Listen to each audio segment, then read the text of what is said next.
Oi galera. Tudo tranquilo? No vídeo anterior, falamos alguns aspectos gerais das células. Diante disso vamos ver suas principais partes, onde neste vídeo daremos ênfase na membrana celular, sua composição e características gerais. Antes do vídeo iniciar, como vocês já devem ter reparado, o corno do Paulo não quis mais me dublar. Esse filho de um coelho, emo e reumático, disse que a voz não combina comigo, então vou ter que usar essa voz de chupador de cana cibernético. Fiquem com o vídeo, seus cheirosos.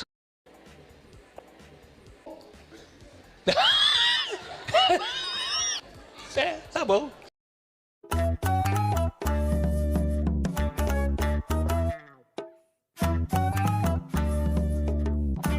Os seres vivos estão organizados em diferentes graus. Nessa forma, chamamos de níveis de organização.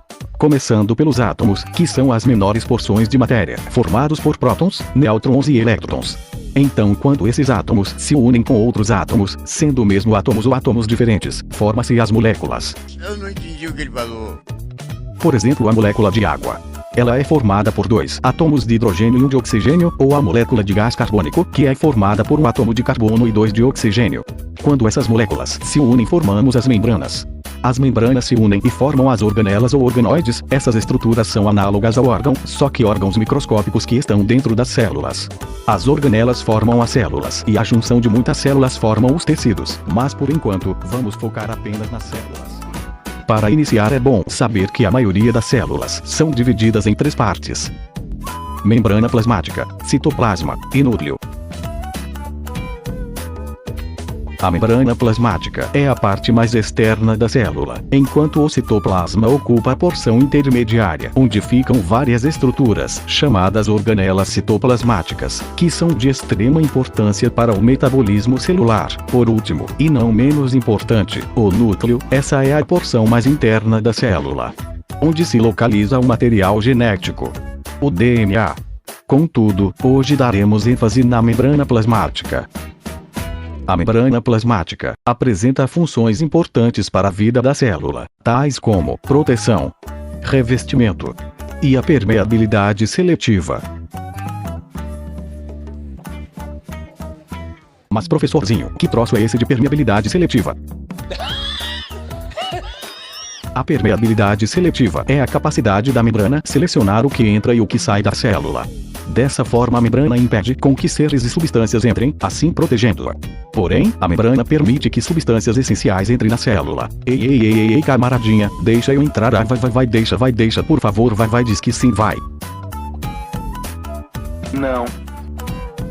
Mas só quero dar uma passadinha. Ai, deixa, ai, irmãozinho de fé, meu irmão chupa cabra, vai, deixa, vai, ui.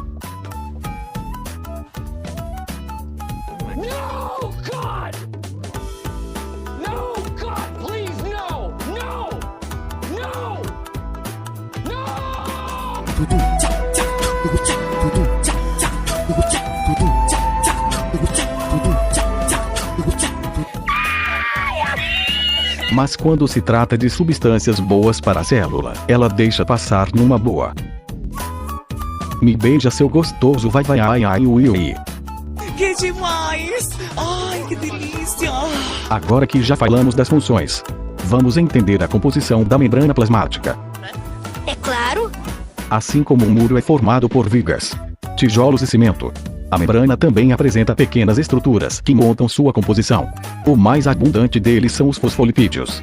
Os fosfolipídios são lipídios que em sua estrutura possui, além de ácido graxo e glicerol, ácido fosfórico, fosfato e uma molécula nitrogenada. Meu Pai amado, Jesus Cristo, Deus Todo-Poderoso, minha Nossa Senhora e todos os santos. Prof, mas como que eu vou saber o que são todos esses compostos? Calma, meu amigo Ribamarzinho. Não precisa decorar nada sobre esses compostos. A aula sobre bioquímica vai sair, e lá você vai saber tudo sobre esses lipídios, mas não se preocupe que não é obrigatoriamente necessário saber tudo sobre esses compostos antes dessa aula. Que demais! Ai, que delícia! Os fosfolipídios apresentam duas partes principais. Um agrupamento fosfato representado por essa bolinha vermelha, e a outra formada por ácidos graxos, representados pelas duas perninhas do composto.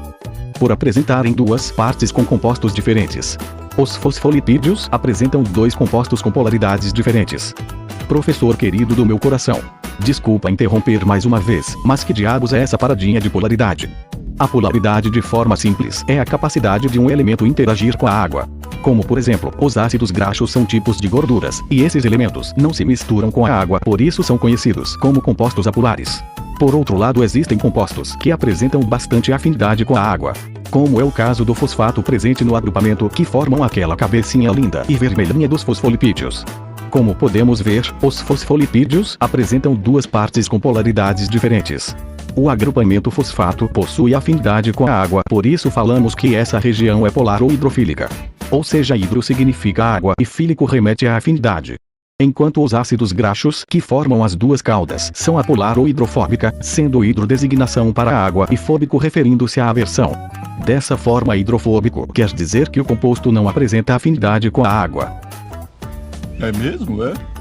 Devido a esse comportamento dos fosfolipídios, a membrana apresenta uma formação peculiar, estruturando outra característica intrínseca da membrana, que é a presença de duas camadas de fosfolipídios. Devido a isso, a membrana é chamada de bicamada lipídica. Como a água é um elemento abundante na parte extracelular e também na parte intracelular, os fosfolipídios atuam de acordo com suas afinidades. Como o fosfato tem mais afinidade pela água, esse tende a ficar em direção da água, enquanto as caudas de ácido graxo se escondem devido não terem afinidade com a água.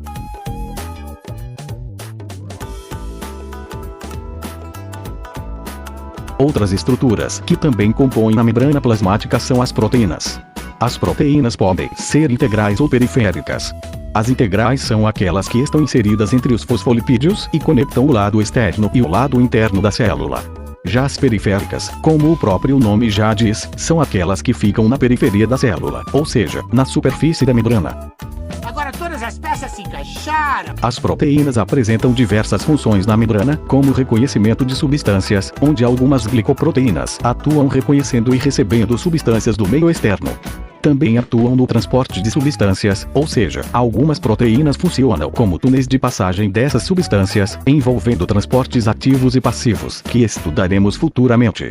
As proteínas também são funcionais na adesão entre células e também no compartilhamento de substâncias entre células. Outros compostos são encontrados nas membranas plasmáticas, como o colesterol, por exemplo. Apesar do nome colesterol ser mal visto pela sociedade, saiba que ele é de extrema importância para a membrana, atuando na sua rigidez, o que influencia diretamente na permeabilidade seletiva da célula. Essa foi nossa aula de hoje, rapaziada. Obrigado pela companhia e espero por vocês numa próxima aula. Até a próxima, tchau!